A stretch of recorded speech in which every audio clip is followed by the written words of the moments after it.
మనం భోగి మంట అంటే వెటకారం అయిపోయింది. శుభ సంతోషాలు కలిగి ఎక్కడికి వెళ్ళినా శుభ సంతోషాలు కలిగి శుభోదయం కలగలరా. శంఖానాదం వింటే గుండె జబ్బులు రావు, తెల్లవారుజామున వింటే శ్వాస వ్యాధులు రావు.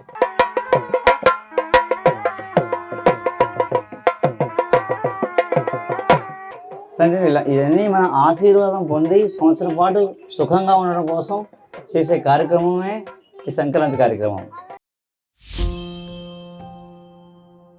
సహామాదేవి నీ పేరు శివహామాదేవి శివకర నామాదేవి అరహర నామాదేవి ఏరయ్యో ఏ కనతండ్రి కనతండ్రి నువ్వు పెద్దవారు రా కనతండ్రి ఇయ్యాల రోజు మమ్మల్ని వదిలేవు బిడ్డల్ని వదిలేవు వాకల్ని వదిలేవు నడుగుల్లో తిరిగేవు ఏరయ్యా కనతండ్రి పెద్దవారు రా కనతండ్రి ఇయ్యాల రోజున మాట్లాడతా కనతండ్రి అంటున్నారు చూడండి ఏదయ్యా కొడగా ప్రేమగల్లా కొడకోయి పండగన పూటాన భోగున రోజుగన జంగంతోనే పిలిచేవు నన్నేనే సైను నీకు నాకు రుణబంధం చేతిలోనే చెయ్యేసి మాటలోనే మాటేసి నేనెళ్ళి పోతున్నా భయముద్ర కొరక ఇల్లంగిన జాగ్రత్త బెమ్మలోకం వెళ్ళేది బెమ్ముండే గుడికార తో జాగ్రత్త కాపాడి ఉంటాను ఆపదగే అడ్డు చీకటిగే తోడు ఎరవత్త కురుక్కుపోదాన తోడిగలిగి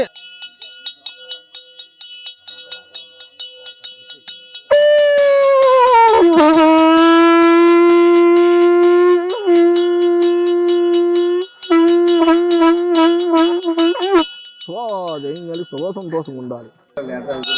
రామాబూజ కలిగినమ్మా రామాబూజను భగవంతుడు తోడు కలిగిను విఘ్నేశ్వరులు పూజలు కలిగిను మల్లన్న జీవుల్లో పెద్దల పేరు చెప్పండి రా. పెద్దల పేరు బాజీ పేరు చెప్పాను. రాజ్బాబు గారు ఏమవుతారమ్మా? మీ నాన్నగారమ్మా. నీ పేరు? సహామాదేవి శివకర నామాదేవి అరహర నామాదేవి ఏరయ్యో ఏ కనతండ్రి బాజీయా కనతండ్రి పెద్దవారు రా కనతండ్రి ఇయ్యాల రోజు మమ్మల్ని వదిలేవు బిడ్డల్ని వదిలేవు వాకల్ని వదిలేవు నడుగుల్లో తిరిగేవు గౌర్ణంగా తిరిగేవు బుద్ధిగా తిరిగేవు కనబరబోయే నానా మాట్లాడతా నానోయే మానవి పోయేవు ఊసిలాడతా నానోయే ఊరల్లి పోయేవా ప్రేమగల్లా నానా నానోరే నానా నీ రూపు రేఖలు నీ శిలక పలుకులు నీ అందా సందాలు కనబరబోయే నానా ప్రేమగల్లా కూతురా నన్నేనే పిలిచేవు పేరెట్టి పిలిచేవు నేనేమి చేయనమ్మా నీకు నాకు రుణబంధం అనుబంధం తీరింది రుణబంధం తీరింది నేనెళ్ళి పోయేది ఊరవతలా ఉండేది.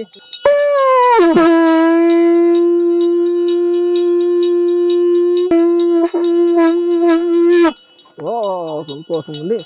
శుభ సంతోషాలు కలిగి ఎక్కడికి వెళ్ళినా శుభ సంతోషాలు కలిగి శుభోదయం కలగలరా. వెళ్ళొస్తానమ్మా. రామా పూజలు కలిగినమ్మా.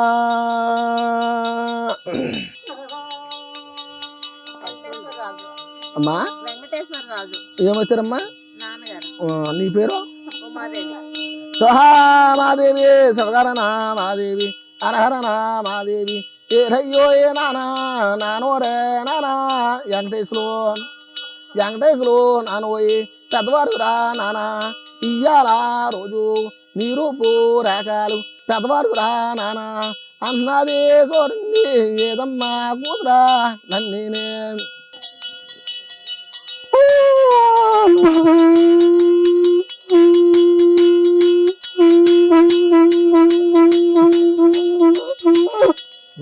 జయం కలగాలి. మన భారతీయ సంస్కృతి, మన సాంప్రదాయాలు, మన బంధాలు, బాంధవ్యాలు, ఆత్మీయత, అనురాగాలు, ఇవన్నీ మన పండగలు, మన ఇంట్లో చేసే శుభకార్యాలు, వీటన్నిటికీ మనం కలవడం, ఇదంతా కలిస్తేనే మనం నిజమైన ఆనందంతో ఉంటాం అన్నమాట. మన పెద్దలు మనం ఆశీర్వదిస్తారు.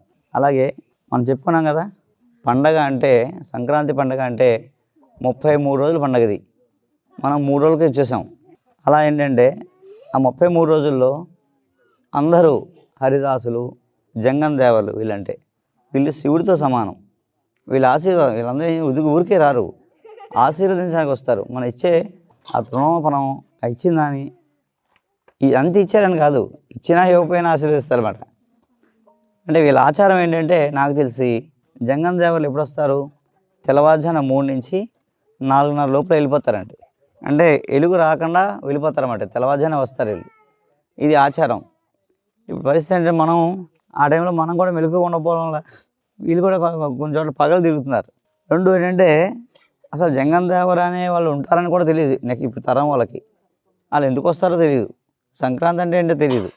సో సంక్రాంతి పండగ మీద అన్ని కులాల వాళ్ళు, అన్ని వృత్తుల వాళ్ళు ఆధారపడి ఉంటారండి. అలా ఉన్నదే గ్రామం, అలా ఉన్నదే భారతీయ సంస్కృతి. ఈ నెలపాటు వీళ్ళు చేసిన వృత్తి వీళ్ళ సంవత్సరం పాటు వీళ్ళ గ్రాసం, వీళ్ళ ఉపాధి. సో అది కూడా తగ్గిపోయి వీళ్ళకి ఆదరణ లేక వీళ్ళు వేరే వేరే వృత్తులకు వెళ్ళిపోతున్నారు అన్నమాట అండి. మనం మన సంస్కృతి మర్చిపోతాం. నెక్స్ట్ మన పిల్లలు మర్చిపోతే ఇక వీళ్ళ కళ అంతరించిపోద్ది అన్నమాట అండి. మనకు చెప్పుకున్నాం, మన భారతదేశం అంటే 64 కళలు, మనకు అన్ని కళలు అంతరించిపోతున్నాయి. ఇలాంటి కళాకారులు అంతరించిపోతే ఇది మనం సైంటిఫిక్గా మాట్లాడుకుంటే ఈ తెల్లవారుజాము 4 గంటలకు వచ్చే ఈ గంటం శబ్దం, ఈ ఘంటానాదం వింటే మానసిక స్థితి బాగుంటుందండి. అంటే మానసిక వ్యాధులు రావు, డిప్రెషను, స్ట్రెస్సు, టెన్షను ఇలాంటివి ఉండవు అనమాట అండి. శంఖానాదం వింటే గుండె జబ్బులు రావు, తెల్లవారుజాము వింటే శ్వాస వ్యాధులు రావు, పక్షవాతాలు రావు. వాళ్ళు పాడే పాట, ఆ యాస, ఆ రిథం, ఇది మ్యూజిక్ థెరపీ అనమాట. 2 వాళ్ళు మనస్ఫూర్తిగా ఆశీర్వదిస్తారండి. మన పెద్దల పేరు, మన తాతో చనిపోయిన వాళ్ళ పేరు చెప్తే వాళ్ళ తరపున వీళ్ళు ఆశీర్వదిస్తారన్నమాట. ఇది సాంప్రదాయం. భోగి రోజు అంటే భోగి అంటే భోగభాగ్యాలు అంటే అందరి ఆశీర్వాదం ఉంటేనే భోగభాగ్యం. అలాంటి సాంప్రదాయం ఇది. కాబట్టి ఇది కనుమరుగు అయిపోతుంది. అవన్నీ చెప్దామని నేను చిన్న ప్రయత్నం చేశాను అంతే. ఎలా ఉంది ఇది మీ అందరికీ? ఎప్పుడో వినుంటారు మన నిదట్లో, ఇలాంటివి ప్రత్యక్షంగా మనం చూసాము లేదు. అంటే వీళ్ళ వెనక అంత ఉందనమాట అండి. వాళ్ళకి చాలా ఆచారాలు అన్నీ ఉంటాయి. ఇది పెట్టుకున్నారంటే వాళ్ళకి నియమనిష్టలు ఉంటాయి. ప్రతి వాళ్ళకి అంత నిష్టతో చేస్తారండి ఈ పనులు. మీది ఎవరు బాబు? కోరుకొండ. ఏంటి మీకు ఎలా ఉంది ఇప్పుడు? ఇప్పటికి తేడా ఏంటి? ఇప్పుడు మా చిన్నప్పటి నుంచి కూడా ఇది అంతేనండి. ఇది చేస్తారా? ఇదే చేస్తామండి. ఇప్పుడు పెద్దలను ఊరింతూ ఉంటాం, ప్రతి ఊరు తిరుగుతూ ఉంటాం. పండగ కాదు, నెలగంట పెట్టినప్పుడు చేస్తారు మొత్తం. ఇప్పుడు మళ్ళీ పండగ శివరాత్రిలోని చేస్తారు, పరిసరాల్లోని మొత్తం అన్ని చేస్తూ ఉంటాం. ఓకే. ఎలా ఉంది ఆదరణ? పర్లేదండి, బాగుంది. ఓకే, మంచిదే. మీ పిల్లలు ఈ వృత్తి నేర్చుకోమని అయితే నేను చెప్తాను, వాళ్ళని నేను పోషిస్తాను కాలితే. అదేందా అంటే నెక్స్ట్ తరానికి మీకు కావాలి, నాకు ఇలాంటి కళాకారులు కావాలి. ఓకే, చిన్నప్పటి నుంచి చేస్తున్నావు ఇది? మీ అమ్మ, మీ నాన్న, తాత? నాన్నగారి నుంచి నేర్పించాడండి. నేర్పితే కులబుజ్జి మనకు తెలుసు. మనం అంతమానం తిరగం. మనం నెలగంట ఇట్టిన నుంచి కులబుజ్జి అంటే ఊళ్ళు కొన్ని వతన ఊళ్ళు ఉంటాయి. వాళ్ళ ఊళ్ళకి వెళ్ళి ఆ ఊరు కాడ మగాలు పెట్టి తిరుగుతూ ఉంటాం. మళ్ళీ పండగ అయిపోయిన తర్వాత మళ్ళీ వ్యాపారం చేస్తామండి మేము. ఇప్పుడు మళ్ళీ తిరగం, ఇవన్నీ మళ్ళీ గదిలోకి దాచేస్తాం. సంవత్సరానికి ఒకసారి తీస్తాం బయటికి. ఏదో ఉంది కదా అనే వేషం ఎప్పుడు పడితే ఇప్పుడు వేయరండి. దానికి సమయం, సందర్భం ఉంటుంది అనమాట.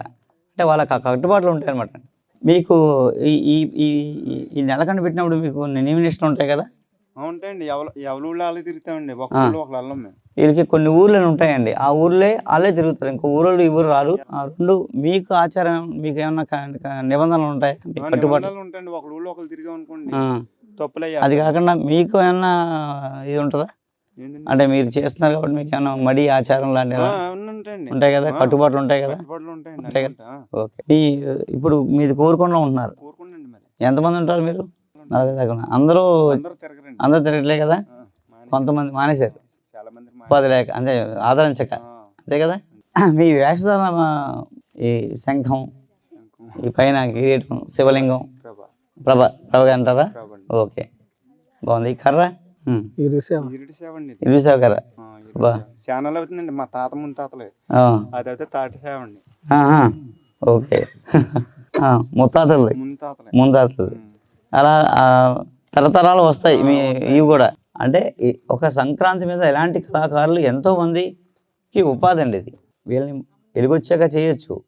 వీళ్ళ సాంప్రదాయం ఏంటంటే తెల్లవారుజామున 3 గంటలకు వస్తారు, 2-3కి స్టార్ట్ చేస్తారు. వీళ్ళు స్టార్ట్ చేసి తెల్లారకుండా వెళ్ళిపోవాలన్నమాట, ఉండకూడదు. అది ఆచారం. నా చిన్నప్పుడు ఎప్పుడో విన్నా నేను మా ఇంట్లో. అంటే తెల్లవారుజామున ఈ గంట తెల్లవారుజామున వచ్చాను ఆ పాట. మళ్ళీ ఇప్పుడు ఈరోజు చూసాను నేను. అవును, శంఖం మోదనం వినిపించేవి అనమాట. అంటే యాక్చువల్గా ఏంటంటే వీళ్ళ దీవించడం కూడా మామూలుగా అయితే అందరూ నించుని దీవిస్తారు, మనం నించోమంటారు, వీళ్ళు కూర్చొని దీవిస్తారు. మనం చూసారు వాళ్ళ ఆచారం. ప్రతి ఇంటి దగ్గర అలా కూర్చొని అందరినీ దీవిస్తున్నారు. ఓకే, నమస్కారం బాబు. ప్రతి పండగకి రావాలి. Okay, right. ప్రతి సంవత్సరం చేసుకున్నాక మీరు తప్పకుండా రావాలి. మీరు బాగా చేశారు, బాగుంది. Okay, right.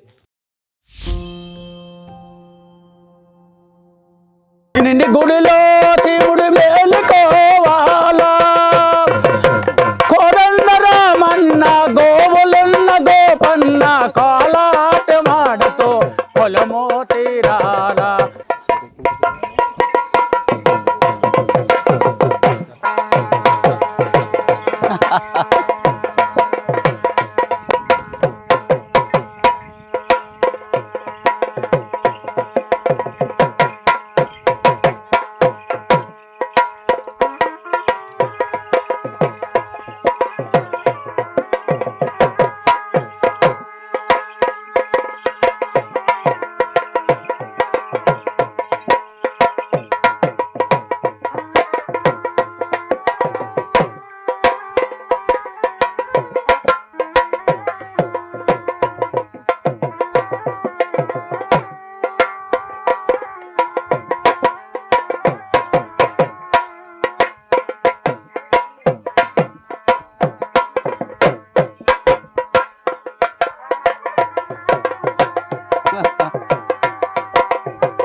ఒకటి 2 3 4 పాదాలు కూడాను ఆ పీట మీద బ్యాలెన్స్ చేయమని బాబు గారు అంటున్నారు కాబట్టి సంతోషంగా మనం కూడా చేయించాలి రబ్బాయి.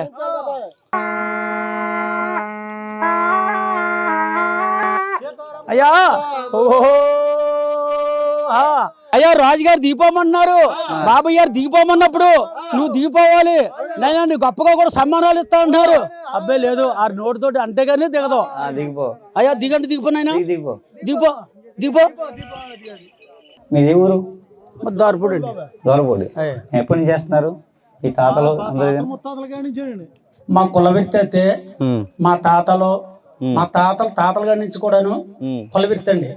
గంగిరెద్దు నెట్టుకొని తిరుగుతూ ప్రతి ఊరికి వెళ్తాం, ఆ ఊరు తిరుక్కోవటం, మళ్ళీ ఇంకొక ఊరు వెళ్తాం, ఇంకొక ఊరు తిరుక్కోవడం. అలాగా కొన్ని మా తాతల నుంచి మా బాబుల నుంచి మేము కూడాను అలాగే ఊరూరికి తిరుగుతూ పల్లెకి తిరుగుతూ ఇంటింటికి ఎద్దుని తీసుకెళ్తాం.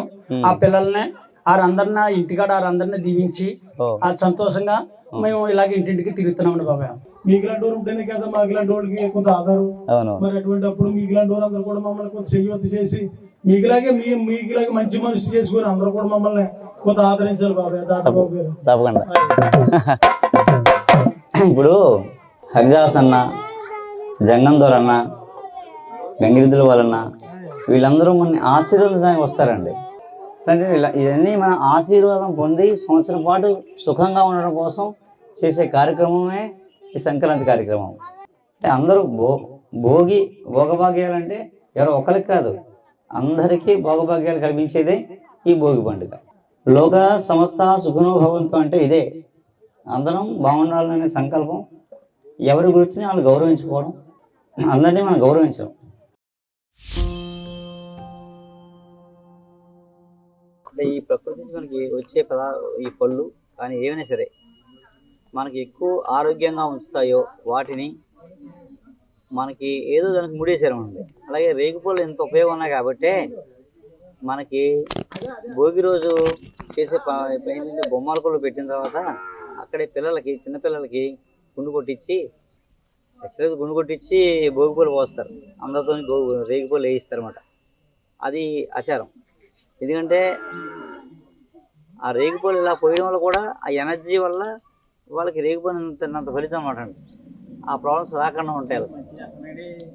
ఆ రెండు ఏంటంటే రేగిపళ్ళలో ఇంత విశేషం ఉందని చెప్పడం మనం మర్చిపోతామని చెప్పి కనీసం సంవత్సరం ఆ పండుగ చేసుకుంటారని ఆ భోగి రోజు చిన్నపిల్లలకి ఆ భోగి పళ్ళు పోయడం అనేది ఒక ఆచారం, ఒక పండగ.